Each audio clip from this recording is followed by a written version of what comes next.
Hey guys, I'm back here with my 2007 Jeep Grand Cherokee Limited with the flex fuel.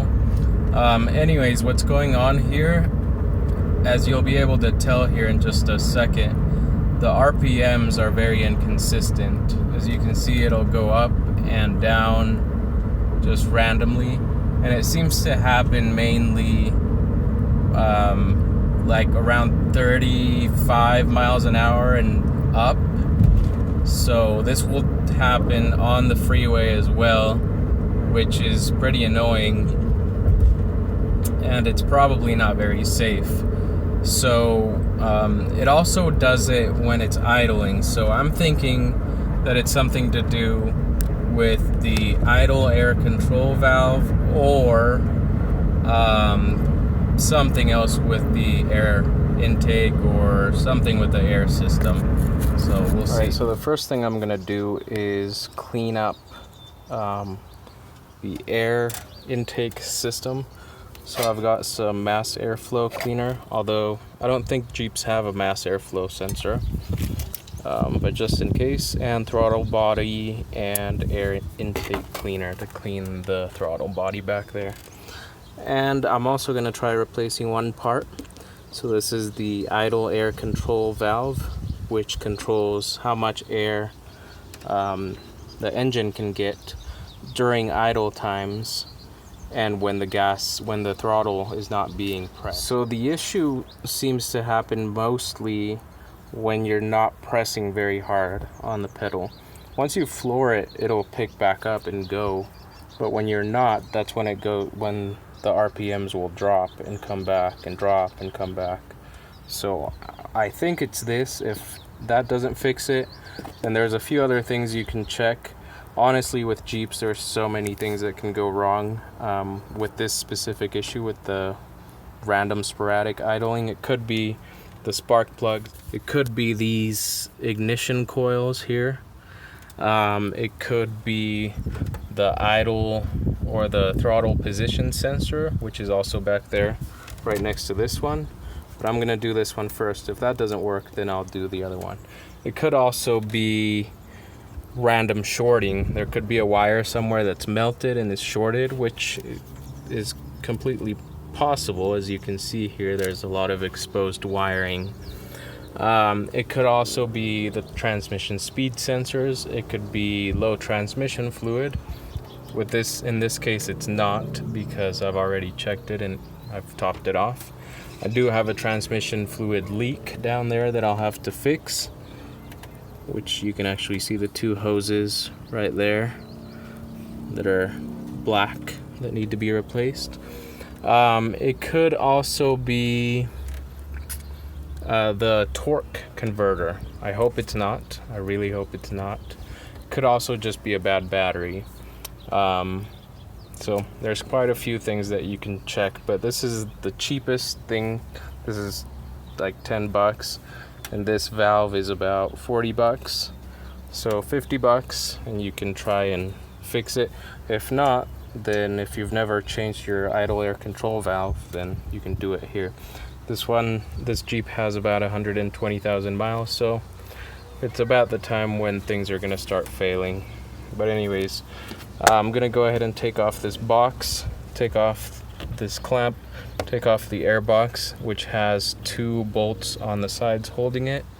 I've already disconnected the battery here, and we'll see what's back there. So here you can see there was a bolt here and a bolt here holding that air box down, and then a clamp to this. This is the throttle body. This is the throttle position sensor, which figures out how much of that throttle body is actually turned, and the more it turns, the more air can get through. And then the idle air control valve is this one down here, as you can see by the replacement that I've got here. So I'm gonna go ahead and remove this. It looks like there's a Torx screw down there, and then I'm gonna clean everything up. So here's the old throttle position sensor. As you can see, it's pretty dirty. compared to the new one here. And again, that was taken from right there. So now what I'm gonna do is use this throttle body and air intake cleaner and just spray everything there. Get everything cleaned up, then put the new air idle control valve, put it all back together, and go drive it around and see how it works. All right, so there we go. Everything's put back in. Battery's plugged in. All the connectors are plugged back in. So there's this one. There's this hose down here. And the connectors back there for the idle air valve and the the throttle position sensor. So we'll go ahead and turn the car on. The first time you turn the car on, it's probably gonna sputter and complain a bit. Just let it idle for a few minutes and then take it out for a drive so it can relearn. So the sensor back here can relearn how and where it needs to be positioned to let whatever amount of air the computer wants. So let's go ahead and try it out and see what happens.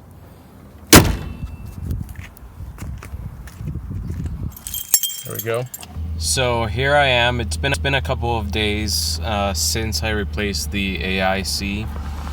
Unfortunately, my phone died as soon as I tried to turn the car on, but I did drive it around. I let it relearn, and it seems to be working just fine now. It actually drives better than when I first bought the car. So I'm gonna take it for a short drive here, just to show you guys. Right now it's idling. Typically, when it was idling, you would see the needle go down below 500 and then come back, and then go down, come back, go down, come back, and so forth. But now it seems to be pretty steady, right around 600 to 700 RPMs when it's idling.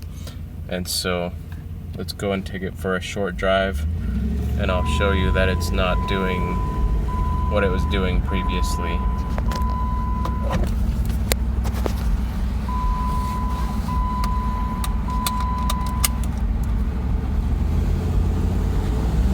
I can floor it.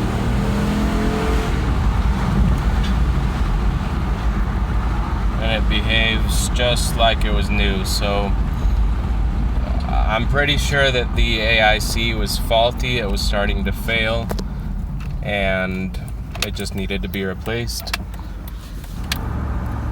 Typically the issue would happen around the 30 to 40 mile an hour range when it's shifting between third and fourth gear, and also when you're on the freeway and you're using the cruise control.